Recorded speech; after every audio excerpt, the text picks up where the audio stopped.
Importir terbesar di dunia ini China. Importir terbesar saat sekarang ini China. Untuk itu petrodolar nampaknya sudah semakin surut dan petro yuan mulai mengemuka. Pertanyaan saya, apakah ada konsep dari Bapak Prime Minister untuk menyatukan mata uang Malaysia dan Indonesia untuk berjaga-jaga? Untuk berjaga-jaga.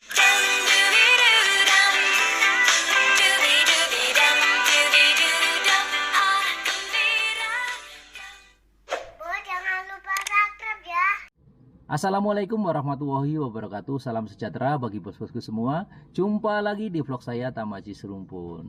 Jadi di video kali ini bosku, saya akan sharing sedikit kepada bos-bosku semua mengenai kunjungan Perdana Menteri Datuk Sri Anwar Ibrahim di Indonesia baru-baru ini bosku. Nah, beliau sempat berjumpa atau temu bual bersama dengan sahabat mereka bosku, yaitu Khairul Tanjung. Khairul Tanjung adalah seorang tokoh atau pengusaha terkenal di Indonesia. Nah, Khairul Tanjung ini merupakan sahabat Datuk Sri Anwar Ibrahim masa beliau susah sehingga sekarang bosku. Nah, di antara temu bual yang diadakan oleh Khairul Tanjung tadi ada salah satu floor yang menanyakan bagaimana kalau seandainya uang ringgit dan uang rupiah ini disatukan untuk memperkuat ekonomi kedua negara, disebabkan saat sekarang ini yang menguasai perekonomian di dunia adalah dolar dan yuan bosku, mata uang Cina. Nah, seperti apa jawaban beliau? Terus ikuti videonya sampai selesai. Saya doakan bos-bosku semua sentiasa sehat walafiat, dimurahkan rezekinya, panjang umurnya, amin. Nah, tanpa berlama-lama bosku, jom ikuti videonya. Membuka kesempatan untuk floor untuk bertanya. Saya persilahkan Pak Hendro Priyono dulu, silakan. Hendro Priyono ini dulunya masa saya Hendro, Presiden Direktur dari salah satu perusahaan di Sitiko. Salah satu saya ingin bertanya, pada saat ini kita lihat importir terbesar di dunia ini China. Untuk itu petrodolar nampaknya sudah semakin surut dan petro yuan mulai mengemuka.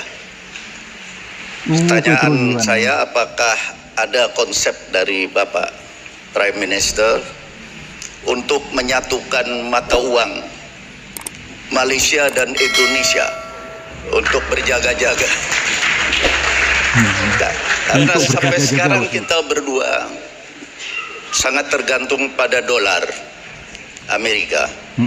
Kalau ini begitu shaky, mungkin mata uang kita berdua akan sama-sama melemah. Dengan penyatuan mata uang kita sebagai sikap berjaga-jaga, kami juga mengharapkan supaya impor dari kedua negara itu bebas bea masuk. Mungkin kita akan bersatu, itu kita akan lebih teguh. Terima kasih. Terima kasih Pak Hendro. Terima kasih Pak Hendro. Common currency itu memang jauh lah sikit ya. Kalau EU boleh masa terlalu panjang, terjuru, tapi saya tidak fikir ke arah itu. Tapi yang kritikalnya apa?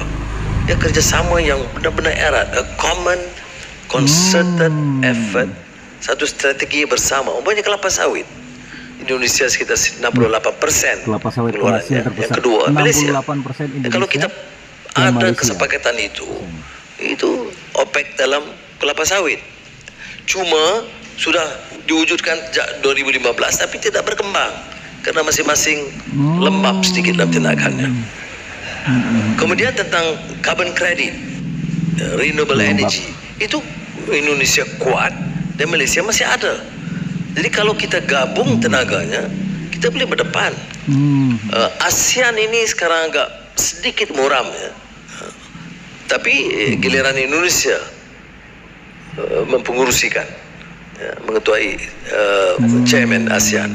Jadi saya berikan jaminan, saya kata untuk Malaysia kita akan berikan seluruh dukungan supaya kepimpinan Indonesia, giliran Indonesia tahun ini akan cukup berkesan, dan apa yang perlu kita lakukan, kita akan lakukan bersama.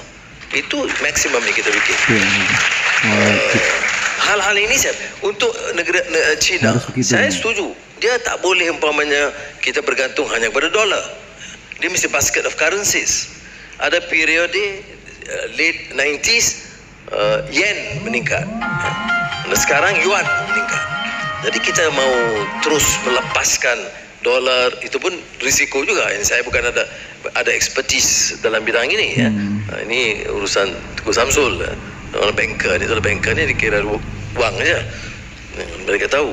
Tetapi bagi saya kita harus mengambil kira pandangan mereka dan sejauh mana dalam basket of currency untuk kita gunakan yuan, yen, dolar umpamanya, dan atau euro.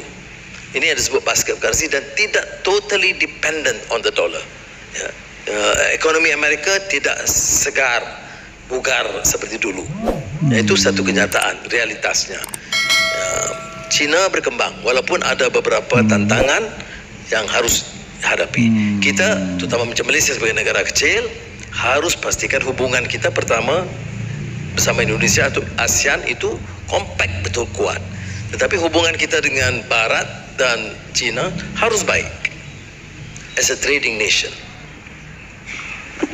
Okey, terima kasih.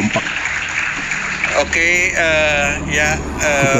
saya minta yang Bapak yang silakan.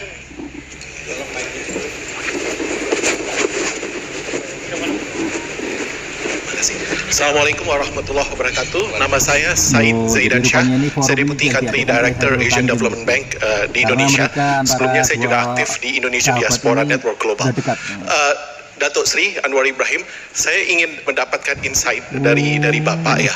Kira-kira apa yang lesson apa yang dapat dipetik dari Indonesia based on development journey-nya Malaysia. Dan saya juga ketahui bahwa Datuk Seri sangat ada sahabat dekat dengan Indonesia. Oleh karena itu saya juga ingin bertanya, apa pelajaran yang Malaysia bisa petik dari perjalanan kebangsaan Indonesia. Jadi lessons that we can learn from each other. Pertanyaan kedua sedikit cheeky. There's a lot of life lessons that many can learn from you, Datuk Seri Anwar Ibrahim. Saya ingin tanya, kapan kira-kira Datuk Seri ada rencana untuk meluncurkan autobiografinya? Terima kasih. Autobiografi itu patutnya orang ditulis orang yang hampir pensiun. Saya baru 1 bulan jadi Perdana Menteri sudah. Banyak yang sarankan itu.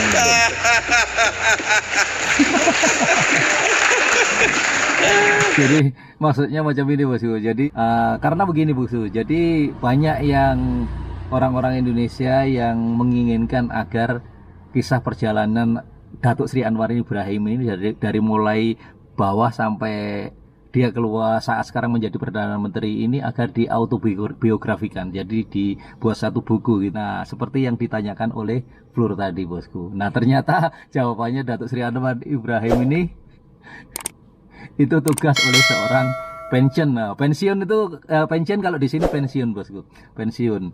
Dan beliau mengatakan bahwasanya saya baru jadi Perdana Menteri 1 bulan.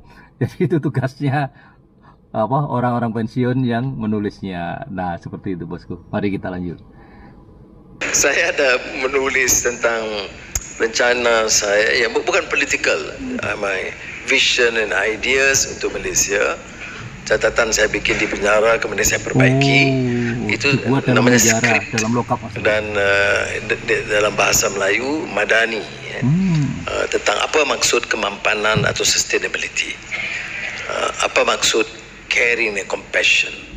Apakah negara itu berkembang semata-mata dari sudut kekuatan ekonomi tanpa rahmah? Tanpa rahmah. Itu hal-hal yang bagaimana kita pulihkan trust, karena dalam sistem politik dunia sekarang ada trust deficit. Orang sudah mulai sinis dan curiga tentang politik dan politicians. Ini bukan semestinya baru.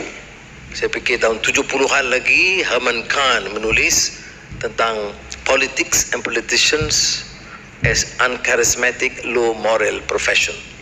Jadi kritikan itu ada. Bagi kita tidak fair untuk di-generalize, tidak semua.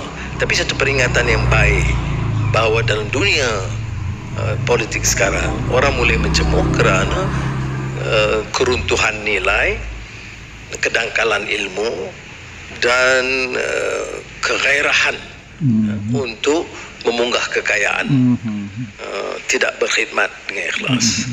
Jadi kalau tanya pengalaman dari Indonesia, kalau ekonomi ya saya sebut tadi 1-2 isu yang saya belajar. Nah, itulah bosku, jadi sharing kami mengenai temu bual Datuk Sri Anwar Ibrahim bersama dengan sahabat mereka bosku, sahabat beliau Khairul Tanjung di Indonesia. Sahabat mulai dari beliau merasa susah waktu dulu masa di penjara sehingga saat sekarang bosku. Jadi harapan kami sebagai rakyat Indonesia, semoga dengan kepemimpinan Anwar Ibrahim yang dekat dengan pemimpin-pemimpin atau tokoh-tokoh di Indonesia ini boleh melunakkan atau menyelesaikan masalah-masalah tersebut, sehingga kedepannya Indonesia dan Malaysia boleh maju bersama-sama dan saling menguntungkan bosku. Sekian, lebih dan kurangnya mohon maaf. Wassalamualaikum warahmatullahi wabarakatuh.